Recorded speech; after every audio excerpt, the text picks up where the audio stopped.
Hello hi नमस्कार, स्वागत है आप सभी का to this amazing platform of PW pharma. तो दोस्तों, अभी आया है नाइपर जे 2026 का रिजल्ट और हमारे साथ इस सीरीज में जुड़ चुके हैं आज भानु प्रताप, जिन्होंने स्कोर किया है रैंक 744। और हमारे साथ जुड़े हैं भानु। और सबसे पहले तो कॉन्ग्रेचुलेशन भानु, इतने सारे स्टूडेंट्स में से आपने ये रैंक अचीव की, आपने नाइपर जेई को क्वालिफाई किया एग्जाम को। सबसे पहले मैं आपसे जानना चाहता हूँ कि हाउ वॉज योर फीलिंग जब आपने इस रिजल्ट को देखा और आपने क्वालिफाई किया।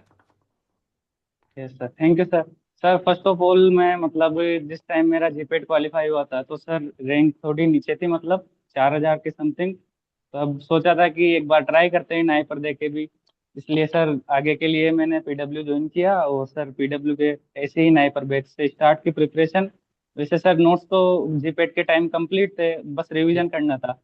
तो बिल्कुल। इसलिए सर पीडब्ल्यू का कोर्स ज्वाइन किया और सर अच्छे से तैयारी की आगे। जी मतलब ये बहुत सर बड़ी इस बात है भानु कि आपने जीपैट की रैंक आपके पीछे थी, तो आपने उस टाइम पे यस अपने आप सर। को डिमोटिवेटेड फील नहीं होने दिया। और आपने बोला कि नहीं, मैं और प्रिपरेशन करूंगा अच्छे से, और आपने काफी इंप्रूवमेंट भी दिखाया अपनी रैंक के अंदर। Yes yes sir.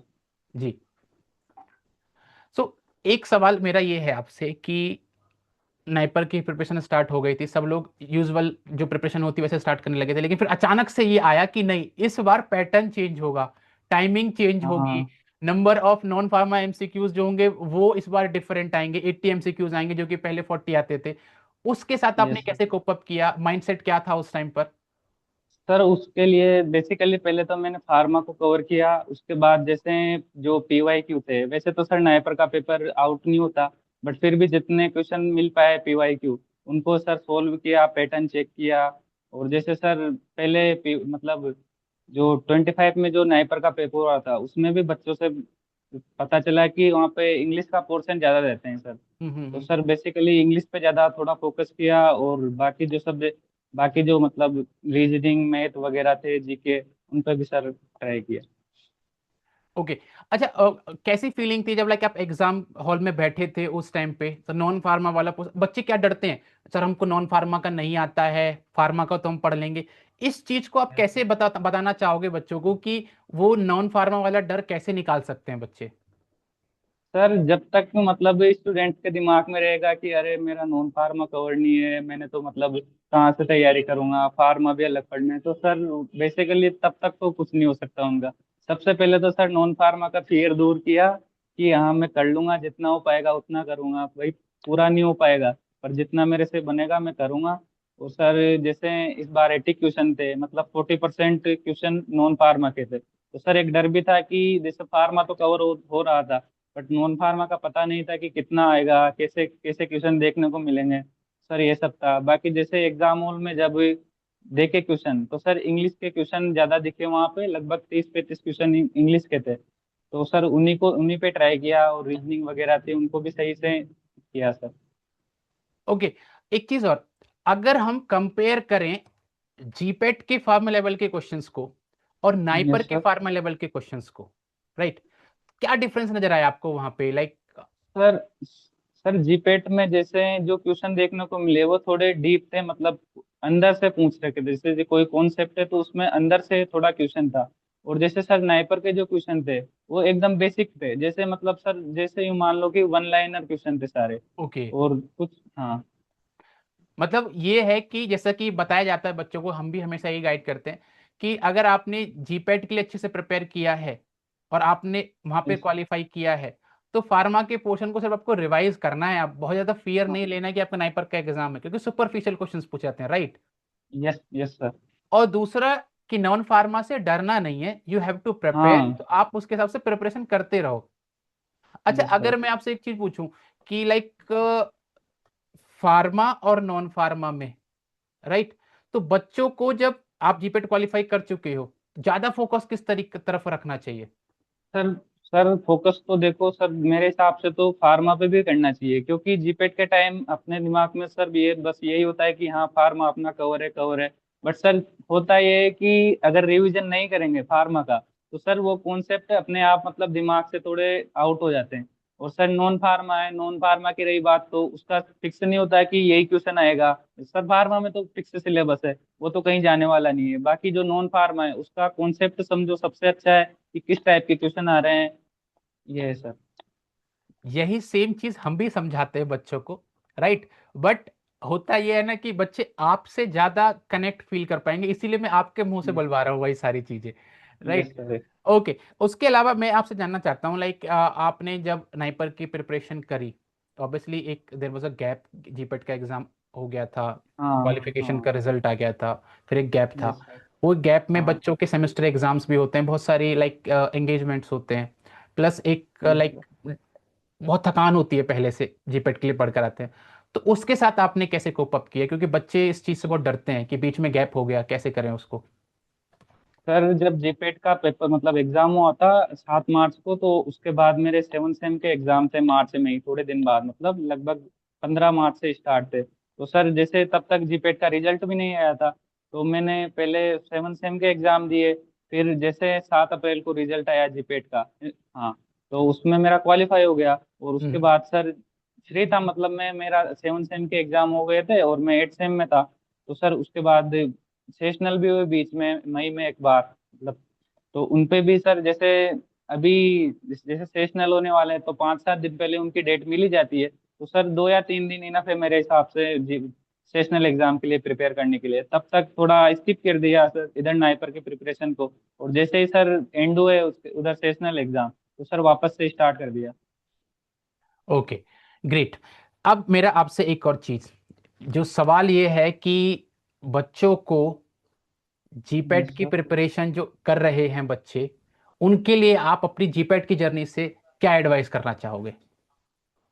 Sir sir नहीं जैसे देखिए, मैं। एक बात मैं आपको बताना चाहूंगा यहाँ पे, आप कभी भी इस चीज में हेजिटेट मत कीजिए, क्योंकि मुझे बहुत प्राउड है आप पे इस चीज का कि आपने कभी भी ये नहीं सोचा कि लाइक मेरी अगर जीपेट में रैंक ऐसी है, चल कोई नहीं मैं अब छोड़ देता हूँ, मेरे बस की नहीं है। ये मुझे सबसे अच्छी चीज लगी कि आपने कॉन्टिन्यूस इंप्रूवमेंट के लिए काम किया, और वो इंप्रूवमेंट आपका दिख भी रहा है, और यही माइंडसेट चाहिए। इंपॉर्टेंट आखिरी रिजल्ट जो आता है वो इंपॉर्टेंट नहीं होता, इंपॉर्टेंट होता है आपका माइंडसेट, आप अपने माइंडसेट को कैसे कंट्रोल करते हो, वो बहुत इंपॉर्टेंट चीज है। और मुझे यहां से बहुत अच्छी लर्निंग लगी आपसे, और मैं चाहता हूं कि हर बच्चा इस बात से सीखे कि आज आप क्या हो उससे भी फर्क नहीं पड़ रहा, लेकिन आप उसको कैसे चेंज कर सकते हो, कैसे बेहतर बना सकते हो, वो बहुत इंपॉर्टेंट चीज होती है। तो डे बाय डे आपको कॉन्टिन्यूसली वर्क करते रहना है, यस राइट। तो वो सर। मुझे सबसे अच्छा चीज लगी आपकी। जी। Thank you sir. तो इस जर्नी में लाइक आप जीपेट के लिए क्या बच्चों को बताना चाहोगे कि किस तरीके से आपने प्रिपरेशन करी थी और किस तरीके से वो गलतियां नहीं करनी चाहिए।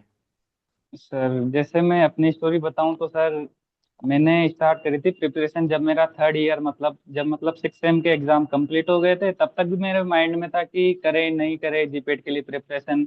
लगभग सर पिछले साल मतलब 2025 सितंबर के आसपास की बात है। फिर मैंने सोचा कि चलो अब करते हैं स्टार्ट। तो सर मैंने जैसे अक्टूबर से बैच ज्वाइन किया था, तब से सर स्टार्ट किया।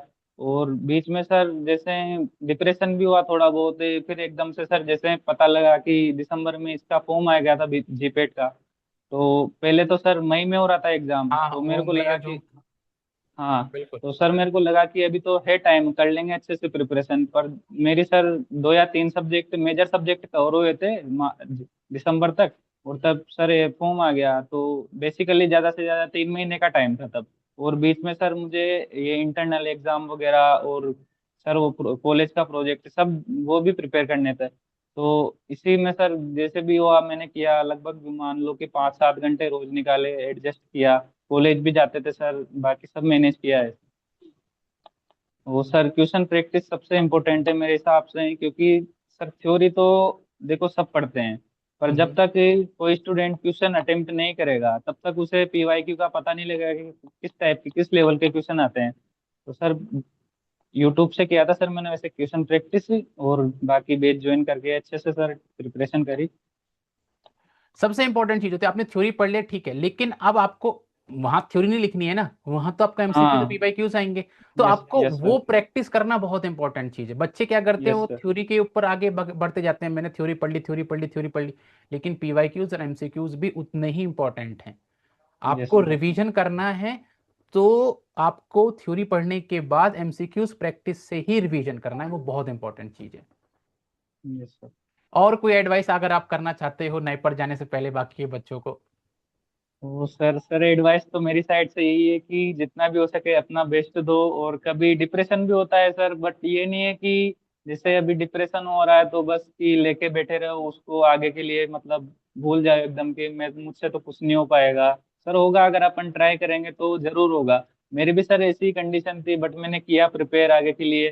जैसे मेरी नाइप जीपेट में कम थी रैंक, बट फिर भी मैंने गिव अप नहीं किया। और 2 मंथ में सर जैसे लगभग जेपेट के दो रिजल्ट के बाद, लगभग 2 मंथ के बाद नाइपर का था, तो उसके लिए तैयार किया। बिल्कुल, और मैं आपसे बहुत इंस्पायर हुआ इस बात से, और क्योंकि मैंने बहुत सारे बच्चों को ऐसा देखा है कि those who have secured like थोड़ा सा अच्छा रैंक नहीं आता है उनका, तो what they use to do कि अब मेरे बस की नहीं है, और मैं तो ये वाला एग्जाम देख के, ये वाला देख एग्जाम मैं प्राइवेट में ले लूंगा, यहाँ पे ले लूंगा एडमिशन। मेरा यही मानना है कि आपका काम है मेहनत करते रहना, रिजल्ट क्या है उसके बारे में अभी मत सोचो। आप अपने यस मेहनत करते रहो और बेहतर से बेहतर की तलाश करते रहो कि आप आगे कितना बढ़ सकते हो। तो उस चीज़ ने मुझे बहुत इंस्पायर किया, आपकी इस जर्नी ने। Thank you so much Bhanu, और ऑल द बेस्ट आपको नाइपर जेई के लिए। राइट, अच्छे से थैंक अपनी यू। ब्रांच को चूज कीजिएगा, जो चॉइस फिलिंग है उसको बहुत अच्छे से आप कीजिएगा, क्योंकि चॉइस फिलिंग बहुत इंपॉर्टेंट होती है। मैं आपको भी इस चीज़ में एडवाइस करना चाहूंगा कि जब आप चॉइस फिलिंग करने जाओगे तो आप ये सोचकर मत फील कीजिएगा कोई भी चीज़ कि ये मुझे शायद ब्रांच नहीं मिलेगी। अगर आप कोई भी ब्रांच आप ले सकते हो तो उसको पहली प्रायोरिटी पे रखना, चाहे वो नाइपर मोहाली की फार्मास्यूटिक्स क्यों ना हो, फार्मास्यूटिकल एनालिसिस क्यों ना हो, आपको प्रायोरिटी उस हिसाब से रखनी है। Right. Thank you so much, all the best for journey, thank you.